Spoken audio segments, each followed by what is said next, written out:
wherever you go, whatever they get into.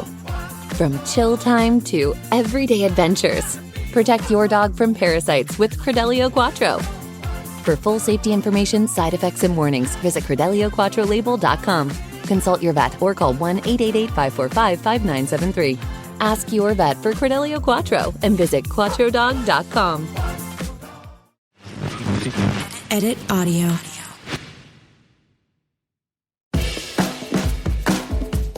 Hello, everyone. I'm Robin Hopkins, and this is Well Adjusting, where I talk to people about life stuff, but not in an NPR way. It's more like we're at the bar, having cocktails, getting into your business sort of way. It's giving drunk NPR. Oh, and producer Steph is here too. Hello. Today we chat, well, when it's time to take care of aging parents. Hi, friends. Welcome, welcome, welcome. Today's topic, it's one of those conversations that not a lot of people really want to have, but it is completely necessary. And that's because it involves death, money, and making plans for our aging parents. So Xorje reached out to us and he wanted to talk about how his parents and their care may impact his relationship with his partner. Because after all, his partner didn't sign up to take care of Xorje's parents in their small, maybe not so gay-friendly town in Texas. But here's the thing.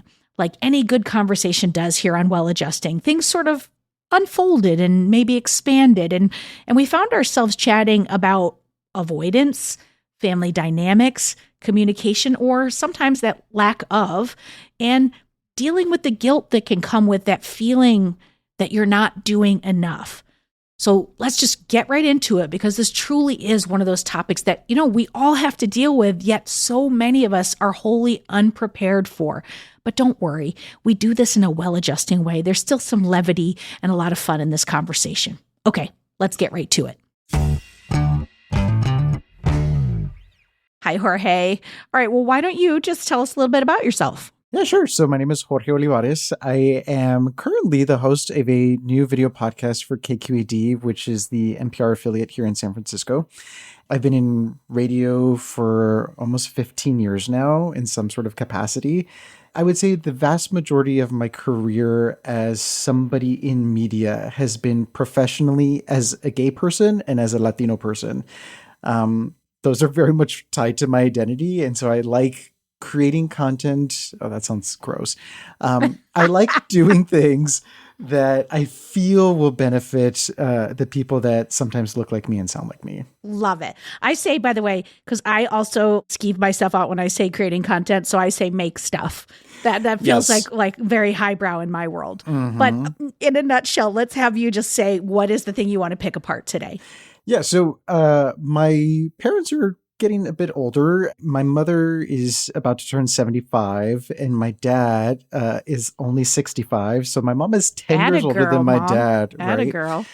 And interestingly enough, like a lot of things have happened simultaneously. My mother's facing certain health issues. My dad just had to have a kidney removal surgery because of issues that he had been having. So earlier this year, I had to fly home and help out, because there's only one other sibling, and my sister is dealing with some of her own health issues as well. So I felt like as the only male child for my father, I needed to rush home to help out with some of the I don't necessarily want to say the icky things, but the male things, the stuff that would be very uncomfortable for my sister to have to deal with. And honestly would be uncomfortable for me to have to deal with, but at some point, you just have to grin and bear it.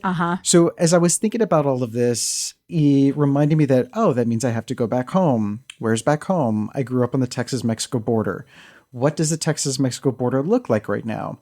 Well, it is, currently dealing with a lot of political issues. There's a lot of still aftermath of the 2024 election taking place. It is not necessarily the most accepting and welcoming places for gay people. Yeah. I feel okay going home, but I definitely am more conscious of my actions and how I present when I'm back home. The difference, I would say, is when it comes to how this might impact somebody else in my life. Somebody else in my life who did not sign up to be in a seemingly homophobic environment, did not sign up to be, dedicating a good portion of their life helping my dad go to the bathroom.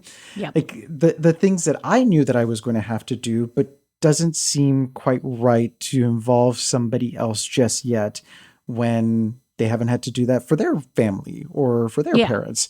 So I think I was very much confronted with the, well, oh crap, like how is it fair to somebody else who is now an extension of my family to be roped into this very difficult, heart-wrenching thing that wasn't theirs to be involved in to begin with. So it's been difficult. Yeah, I'm so glad you're bringing this too, because, a lot of people your age this is what's going to start coming. Right. Mm-hmm. And so it's a really important topic. But I want to start by asking, so obviously you're talking, or maybe not obviously, you're talking about your partner. Yes. Okay, great. And are you guys whether you want to or not, are you married? Are you committed? Like, we might as well get right into your business. Just open my closet. It's totally fine. I'm here. Why not? So we're engaged. We've been together for about 6.5 years at this point. Has come home to my home. Thank you. Has come to my hometown multiple times. Has obviously been around my family multiple times. And so it's not necessarily because I feel or I have been explicitly told that he does not want to help out. That's not it. It is, I feel like it's incredibly difficult. It's a difficult position that I have found myself in. Just saying that circumstances have allowed it to be. Nobody has forced anything on me. Right, of course. But when you have these two different variations of family now peeking through, where the family I grew up with and bore me and raised me are in need of certain things, but now this new family also is in need of certain things, including emotional safety, physical safety, wanting to feel like their own priorities are met. Yeah. While my parents are doing the same. Well, it's like it becomes your primary family. Like your parents, for many, many, many, many years, your parents were it, and that was your whole thing. But you've gone off and you've created your own family now, but that you still are tethered to your parents. So it's kind of like a passing of the torch kind of thing. But I'm already getting the impression that you're probably a very empathetic sort of person, because your partner has said nothing about being upset about this, right?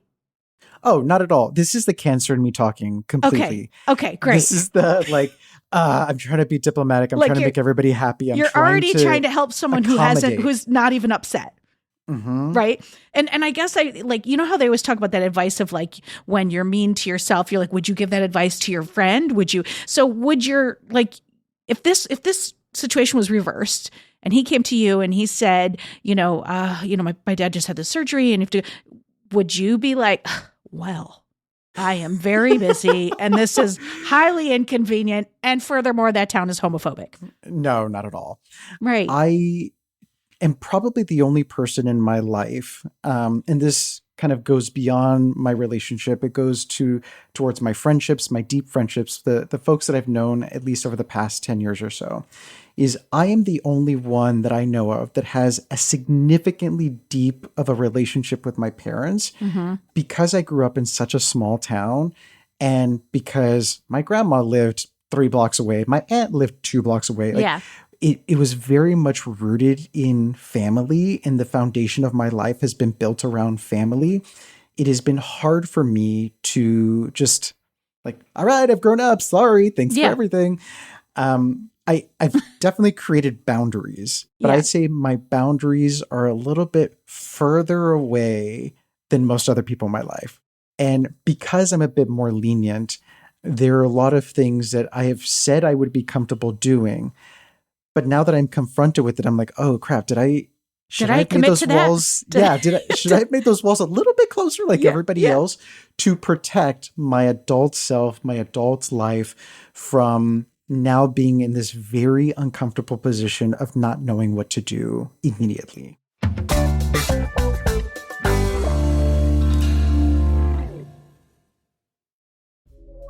With prices going up on just about everything lately, dealing with money can be stressful. If you listen to Well Adjusting, you know life is full of surprises, like moving to a new apartment or trying to set better boundaries. Rocket Money is a personal finance app that helps find and cancel your unwanted subscriptions, monitors your spending, and helps lower your bills so you can grow your savings. Their dashboard lays out your total financial picture in a way that's easy to digest, and you can even create custom budgets based on your past spending. Rocket Money's 5 million members have saved a total of $500 million in canceled subscriptions, with members saving up to $740 a year when they use all of the app's premium features. Cancel your unwanted subscriptions and reach your financial goals faster with Rocket Money. Go to rocketmoney.com/budget today. That's rocketmoney.com/budget. rocketmoney.com/budget.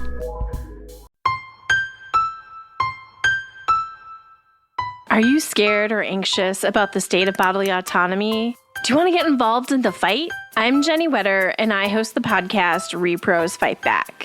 Each episode, I interview a guest about a specific topic across a wide range of issues, from abortion access to birth control to LGBTQ rights to abortion to gender-based violence to Project 2025. And did I mention abortion? We talk about what is happening around that topic and how you can get involved and fight back. If that sounds like your jam, make sure to check out Repros Fight Back on your favorite podcast platform. Already what I'm hearing is just an absolute ton of inner dialogue, like huge conversations that you're having in here by yourself. And I'm just wondering, are you having those conversations outward with these people too? Because listen, I'm a parent, right? And if you were my lovely son, I mean, I would have had to have been really, really young when I had you, but that's fine. But let's just say I was, right? I would be like, listen, we're going to sort this out together. And if we need you, great. But if we can figure out how not to, like I would not want you to upend your life if possible. I would never do that as a parent. And the fact that you're so close to your parents makes me think they're probably not thinking that way. And you've already said your partner's not necessarily thinking that way. So I'm just wondering, are you talking outwardly? And then there's a subset of that question, which is, if you are, does that soothe you in any way? And if you aren't, why not? So there's C. There's a lot of parts to that question. So funnily enough, after my dad had this surgery, we kind of were only taking things day by day. It's like, oh, this needs to be changed. Let's do this. Oh, we need to go buy this. Okay, let's go do this. Dad needs help getting up from the couch to go to the bed. We need to do this. So there was no long-term thinking when we were just in recovery mode. So there was no conversation about caretaking then other than this has to get done. Let's get through this situation. Yes. But my parents have never once said, you need to move home to take care of us. We need to, if things go badly, either you move back home or you need to have a room for us. There's been no sort of cultural, there is that no cultural assumptions. Aspect. Yes. That cultural understanding that if you are Latino, I'll say specifically Mexican American, that you should make way for an elder parent to come live with you so that way you take up the responsibilities that they had when you were younger. There's never been any guilt tripping from my parents. But I think my problem is, and part of the internal dialogue that you're talking about, is I'm incredibly close with my sister.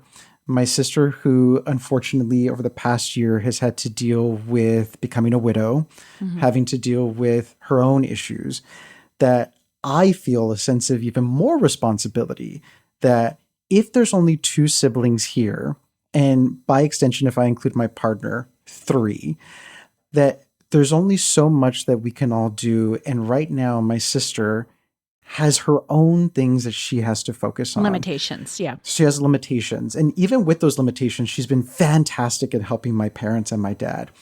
So I feel like, who the hell am I to just be living my gay life here in San Francisco, enjoying the queer freedom, the adult freedom, and staying over here with this new family when my older family is struggling to a degree that I have yet to really fully witness because I am not there. Right.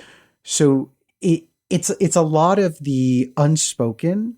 I mean, I'm sure my sister, if she could tell me to my face, because we have that kind of relationship, would be like, well, if I wasn't doing this alone. And I understand where that would be coming from. And in the absence of her telling me that to my face, I sense it. And I think that's what I continue to struggle with is I know that these conversations are being had by everybody, but nobody knows how to just say it aloud.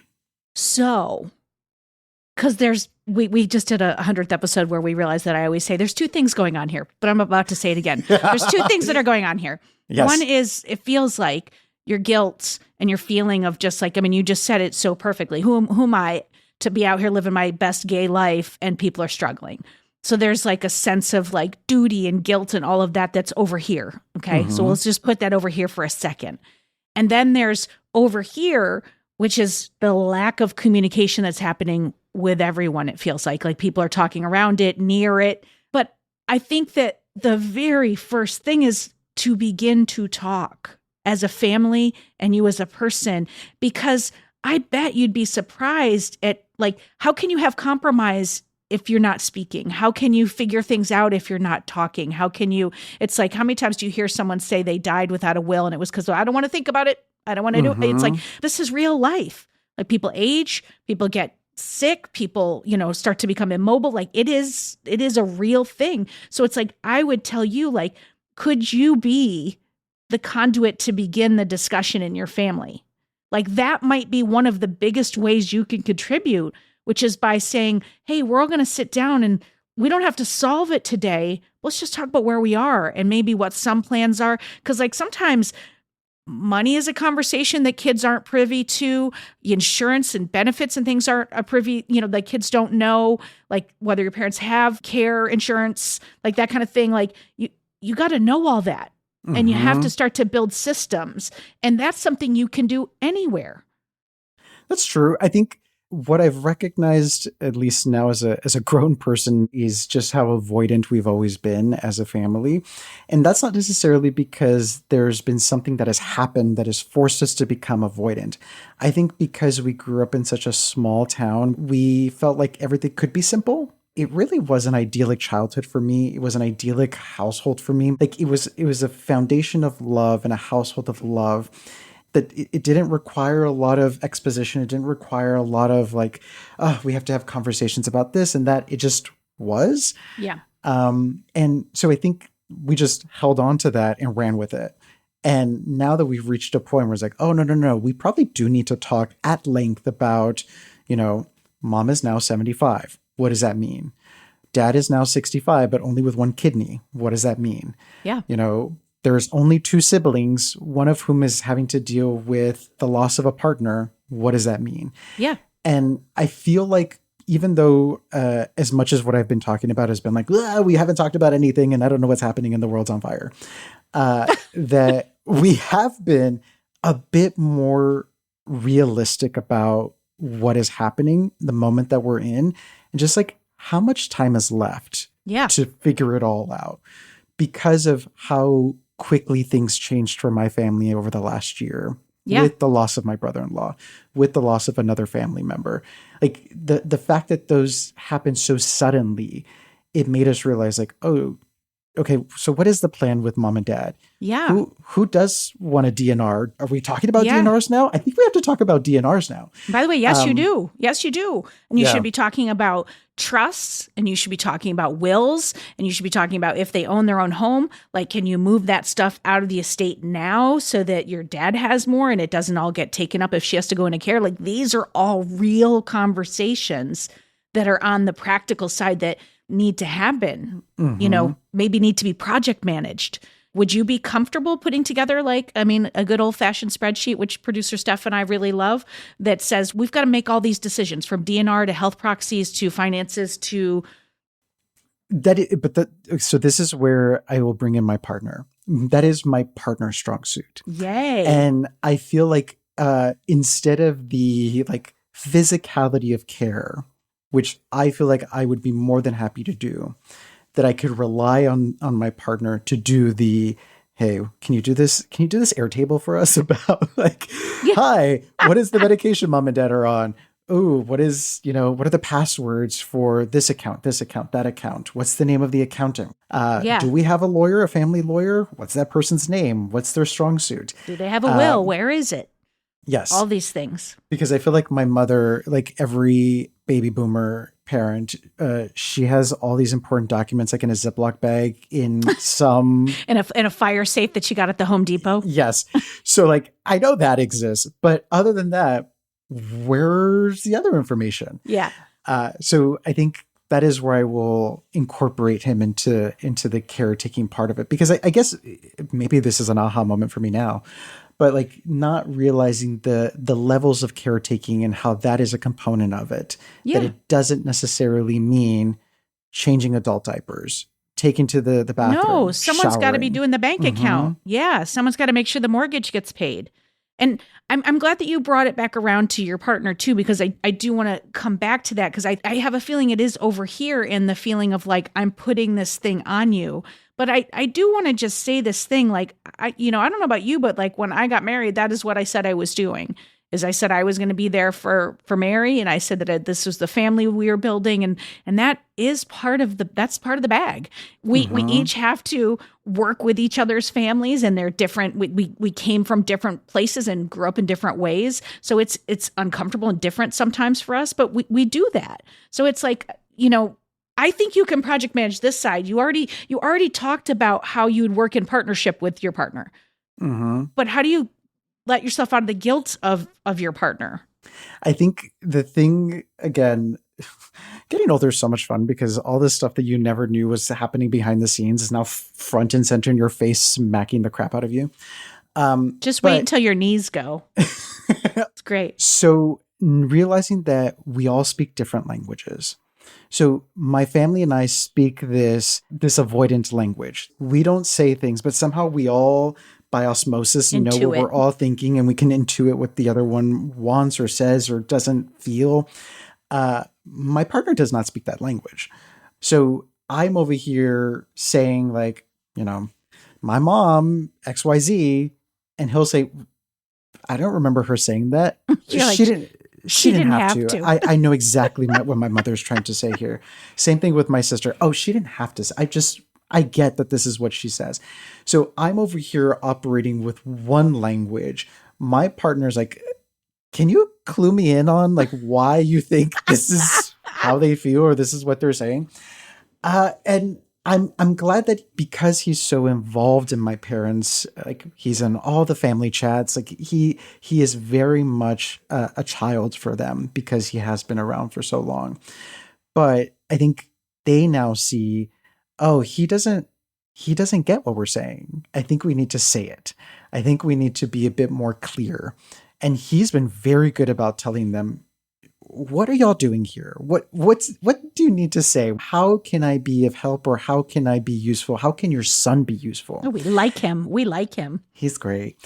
And so again, all these things that because I am so ingrained in my family, even from afar, I haven't lived in the same town as my parents for half my life, but we have become so melded together because of how wonderful our relationship has been that I still talk like them and I still act like them.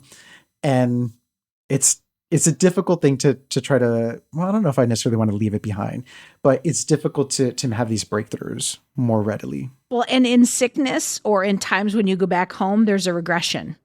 Everybody goes back to their roles, their defined roles, and it is difficult to all of a sudden be the evolved person you might be elsewhere. It takes like practice too. Like I think every relationship, not even just the one you have with your parents, but like any relationship, you sort of like fall into a communication pattern and rhythm and like way you go about communicating with each other. And like with you and your parents, you have many, many years of that being one way. So like for you to come in and be like, hey, I made this spreadsheet for you to fill out. Like that's going to be fucking weird, laugh me out of the house. Exactly. But completely. Like maybe for someone like your partner who's like, okay, well, this is how I communicate with 17 other people in my life that I love. Like, can you guys do this for me? Might be like an easier ask or an easier lift that doesn't feel like Or I'm not suggesting you share the spreadsheet, but like you might be able to like get the information out and hold it in one place so everybody has it. I You don't and know, your the sister project have manager it. in me wants to just like send a link to like a Google form and I be know, like, I know. fill it out on your own time and this is the due date. I will need it by Thursday. Yeah. I need by that's- Thursday. I don't and- see that happening here. The crazy thing is just recognizing more and more, as I did say that I am a Cancer, is how much I operate with emotion. And Yeah. everything feels like an emotional conversation when it really needs to be a pragmatic conversation. Sometimes, yeah. And I am slowly starting to shift to that other side of things because in the aftermath of my brother-in-law's passing, saw how hard it was and how it is still very hard for my sister to see, like, I don't know the password to this. And why would he have told me? He was 39 years old. And I mean, obviously, death is a very crazy, unfortunate situation that who knows when it'll ever come.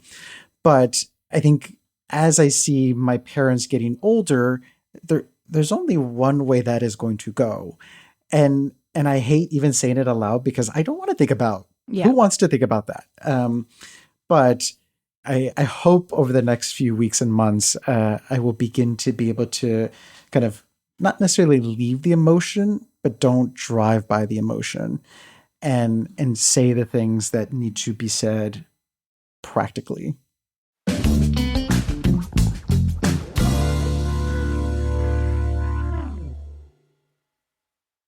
I just want to ask you this question. Like, do you allow yourself to be supported?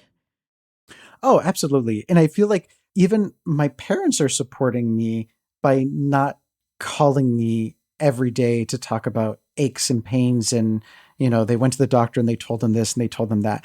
The problem is I feel like my family is still trying to figure out how to communicate with their gay child.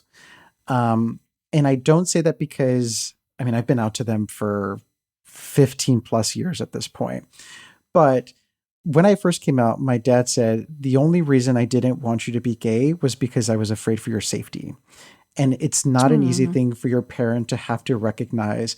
Like, at any point, my child's safety is out of my control and there's nothing I can do to protect them, especially because you live so far away.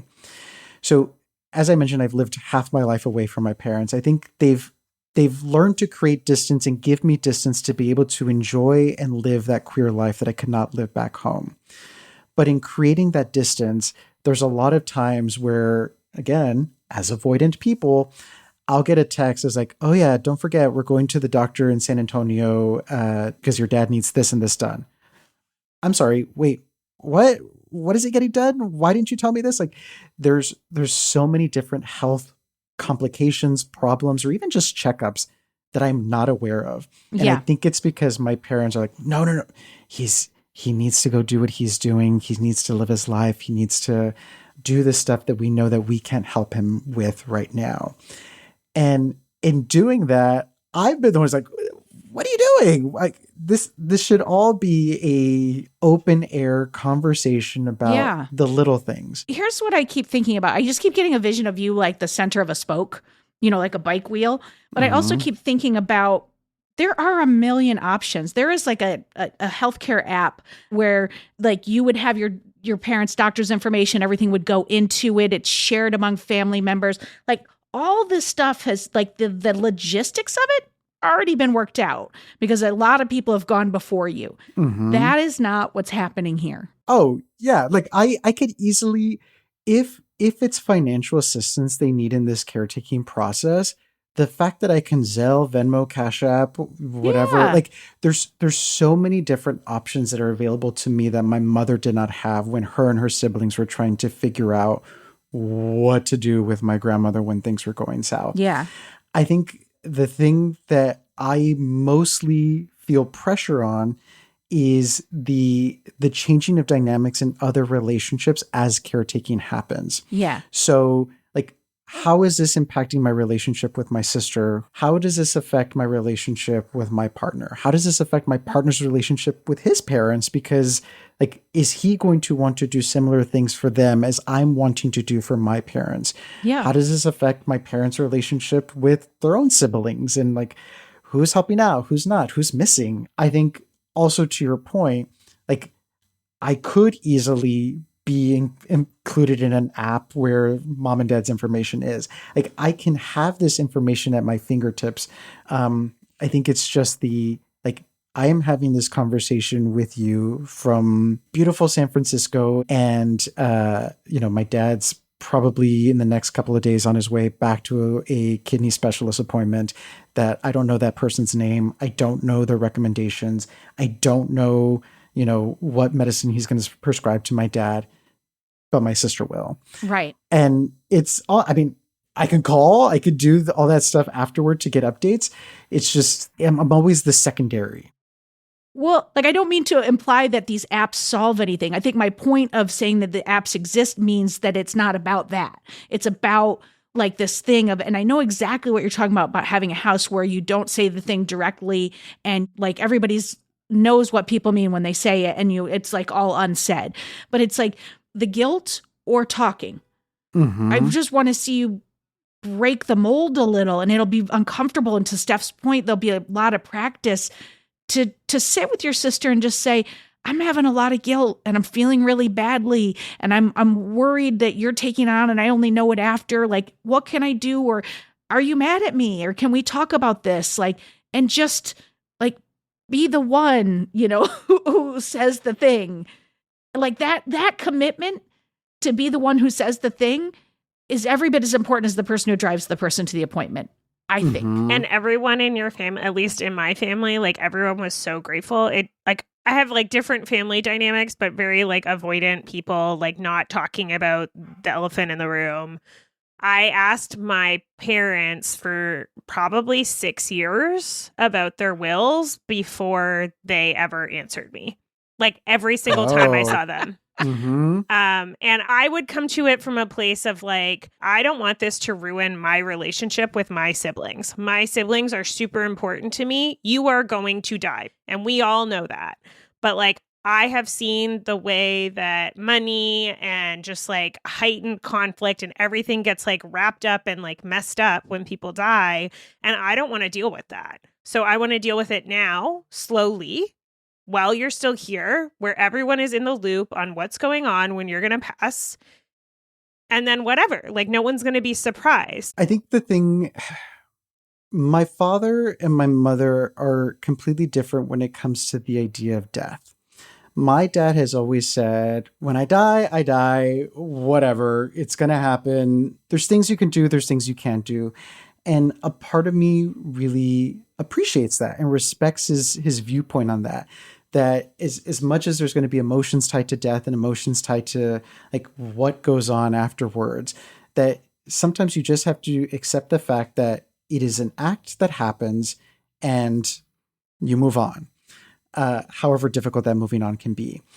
I think my difficulty in approaching this moment and having these conversations is I don't like the idea of saying aloud, Mom, I know you're going to die.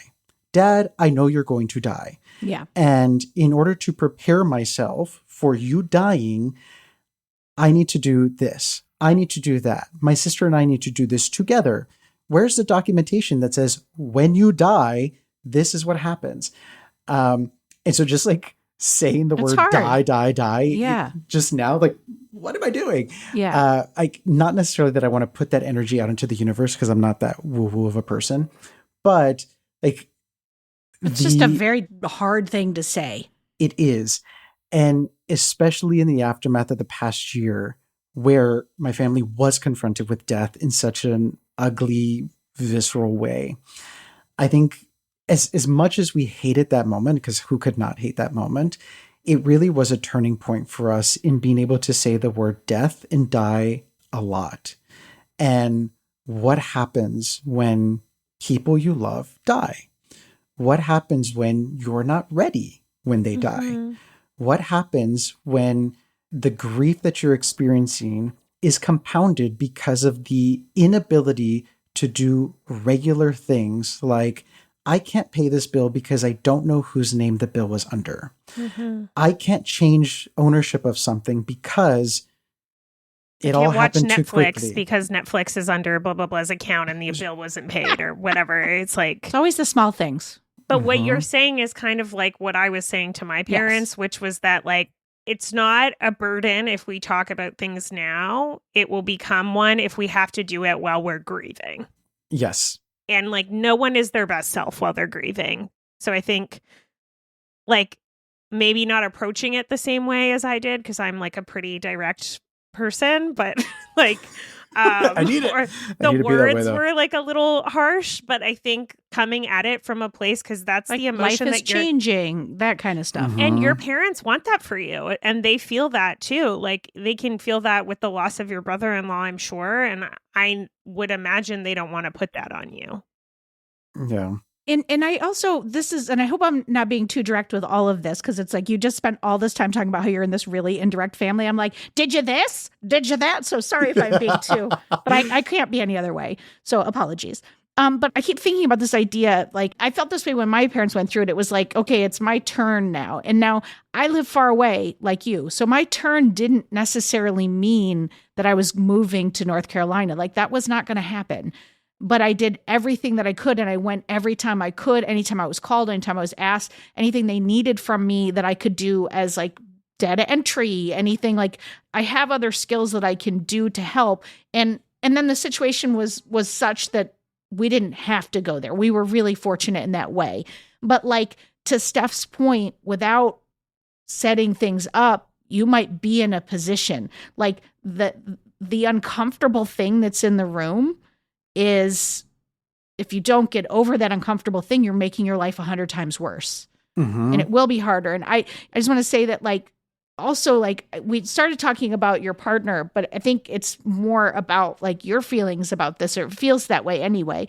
But I think he's there and he's this amazing person that can support you. So to me, it sounds like you have that support, and that part is good, because that is what marriage is. Like, you know, if you are able to, try not to worry about him right now and just take care of yourself, because the seesaw of a relationship will shift, and there will be many times where that is your job for him. You know, it's like allow yourself. That's what I meant by, do you allow yourself to be supported? I meant like, don't worry about him if you are able to.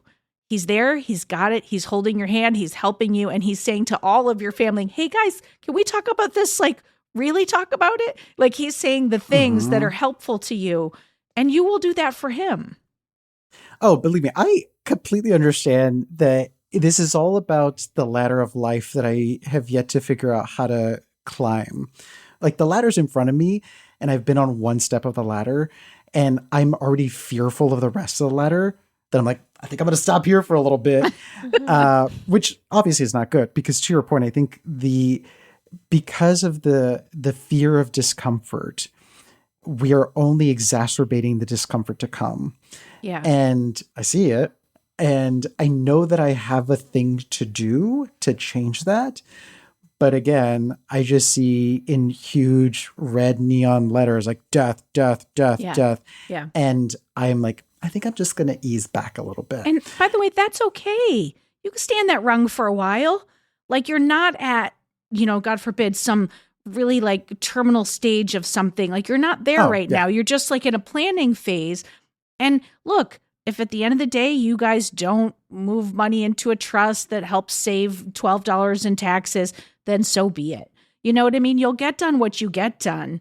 Like some of it is just going easier on yourself. Stay on that rung for a bit. Just maybe don't stay forever. I'm glad you said it, because I think the way I've been approaching it for this conversation is the long-term caregiving, like, oh, we are now ushering somebody towards the end, as opposed to like the bouts of caregiving that sort of show up. Yeah. I feel like all of this feels so difficult because I want to honor the fact like, oh shit, I had it so good. And because I had it so good, it only makes sense that I would try to make this new stage of our lives as good. Yeah. Where does that sound? It's like as good as it can be. Or as comfortable as it can be. Comfortable as it can be. And that can be like the fuel, I think. Like that's the part of the emotional conversation you can bring, I think, to your parents. Like you guys raised me so well, and I had such a beautiful childhood. Like I feel like now it's partially my duty to like take some responsibility and make this like a beautiful end of life for you. And I don't think that all has to be logistics. Like, I don't know, me and my mom are planning a vacation together in a year and a half, which Jesus take the wheel.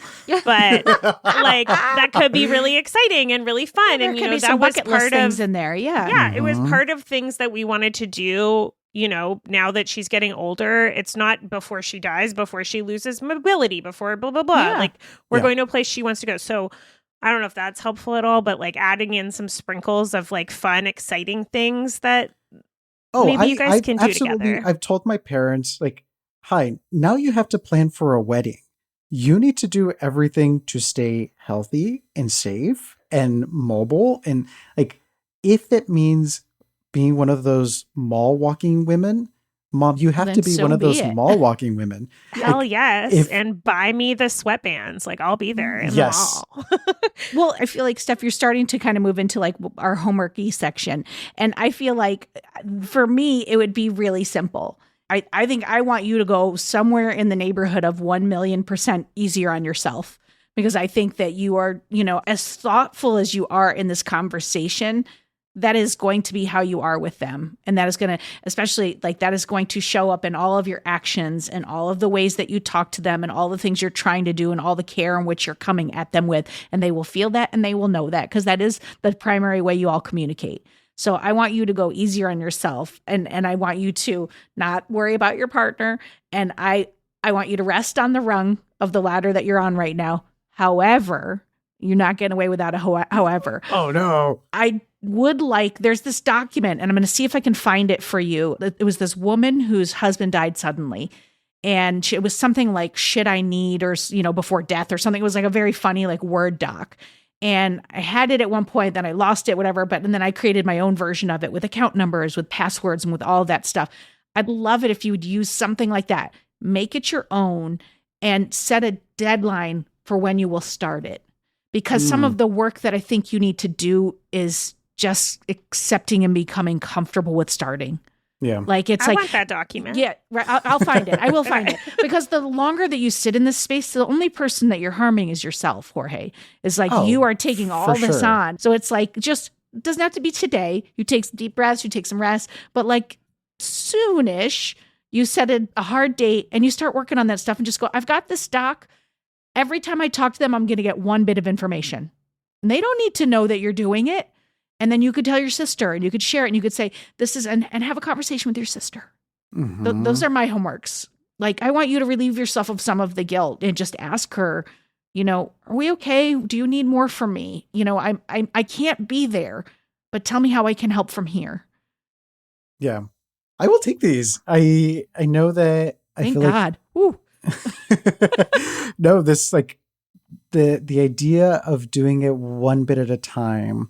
I think because I recognize how momentous of a moment this is in our transition towards being prepared and unprepared, that like I think my soul wants to do it all at once, just to like get it over with and like pull the Band-Aid off as quickly as possible, when that might not be the best approach. Which, by the way, was fully me being like, we need to talk about your will right now. Like, it did not come from a healthy place. So I don't think that's like the type of conversation you should have. I just think like you are going through this transitional moment as a family. And that is also something to be recognized. And you can like be gentle to yourself because that's a really hard thing that you're all going through together. But also be like, okay, and what can I do with this that's going to protect my future self?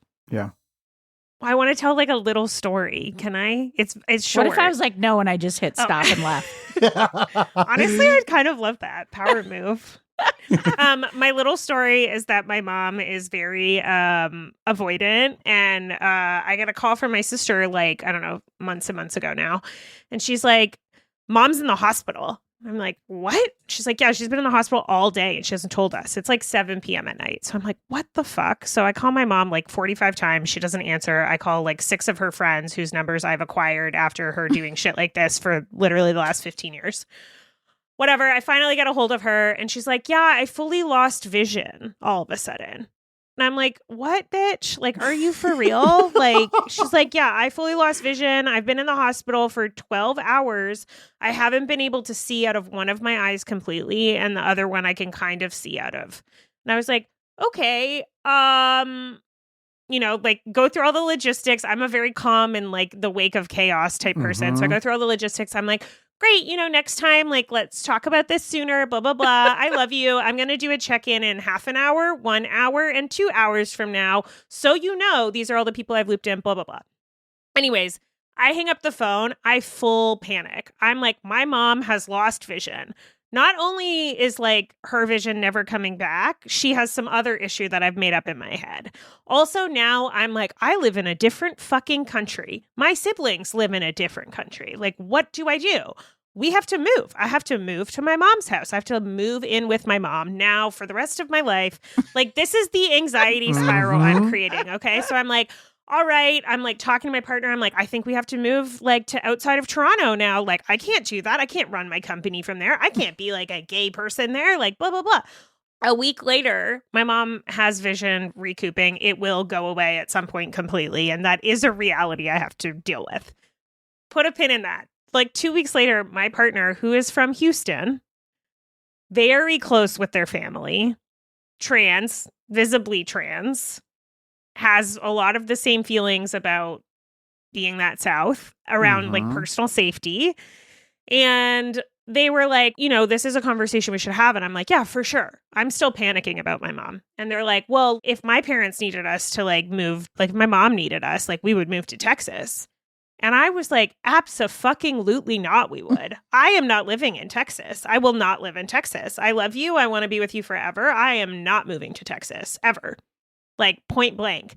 And they were like, what? And it was this, like, truly the only, like, quabble we've gotten in our entire relationship was about whether or not I would ever move to Texas. And I am going on about guns and my family living in a different country that's further away from Texas and blah, blah, blah. It's like you're reading from my diary. And then, whatever. The conversation calms down. We come back to each other. I'm like, just so you know, like, if your mom was really sick, of course I would move to Texas. Like, I would for sure be there, like, taking care of her and, like, changing her shitty diapers and, like, doing whatever she needed. Like, we would figure it out together. And that's all my partner wanted to hear. And that's all I wanted to hear from my mom was like, okay, I don't have to spiral about this inevitable future that is for sure worse in my brain than it is on paper.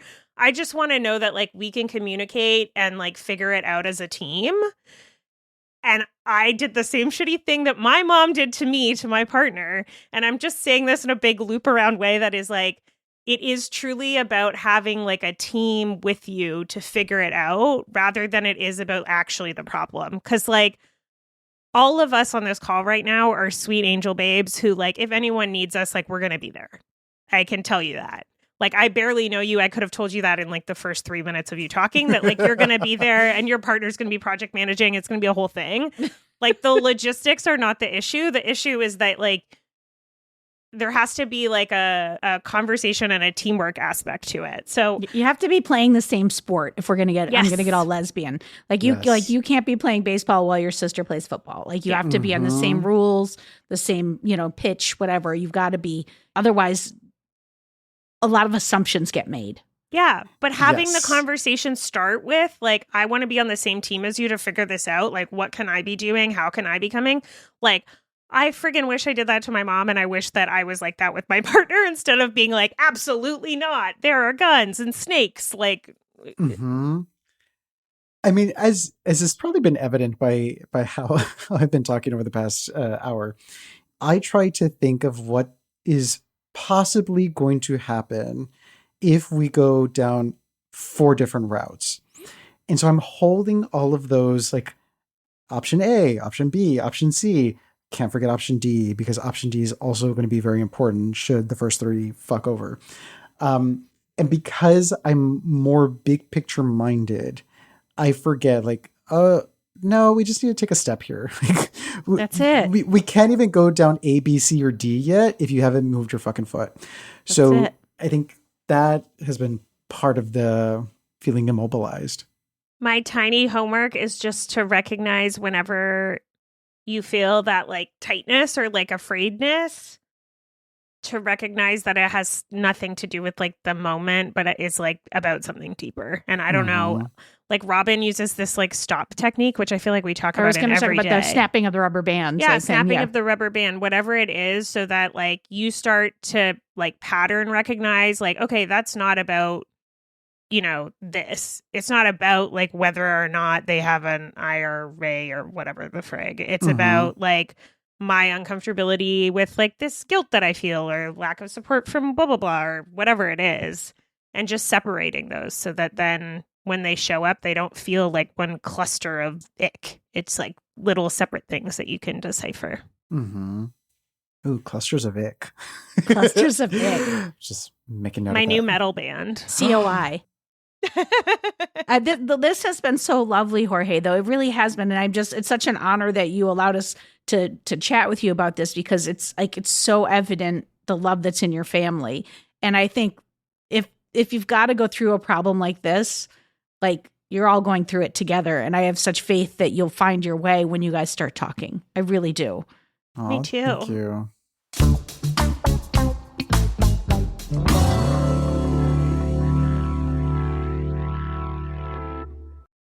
So, folks, after that conversation, I did some digging and I found that resource that I mentioned in the interview. The organization is called Get Your Shit Together, and you can find them at getyourshittogether.org. Now, looking at that website, it really got me thinking about the fact that a lot of us, we don't want to think about death and plans for care, but it is going to happen to all of us eventually. So I think we got to make ourselves.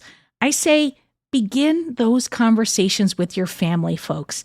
Hit up that website where there are tons of free resources, including a checklist of what you need to handle to be prepared. Consider talking to a financial advisor to protect assets. You know, that kind of thing needs to be done at least 5 years before someone goes into care. Be aware of family dynamics and how, you know, suddenly you and your sibling might be talking to each other like your teens, arguing over who gets to hold the clicker. Get support so you're not facing this alone, especially if you're an only child.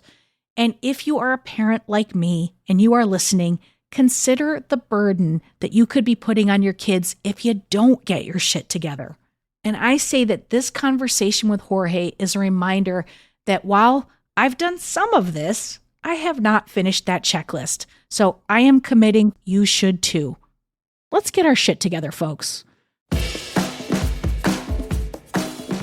All right, that is it for today. Thank you so much to Xorje for sharing his story with us and, you know, just being willing to talk through this incredibly important topic. For more Robin, and you may need that, you probably don't need it, but like if you do, you can follow me at Real Rob Hops on all the platforms, all the socials, as the kids today say. Well Adjusting is an Edit Audio original series. It's exec produced by Steph Colburn and Robin Hopkins. Our producer and editor is Maria Passingham, and our production manager is Kathleen Speckert. Thank you to the entire Edit Audio team and to you for listening.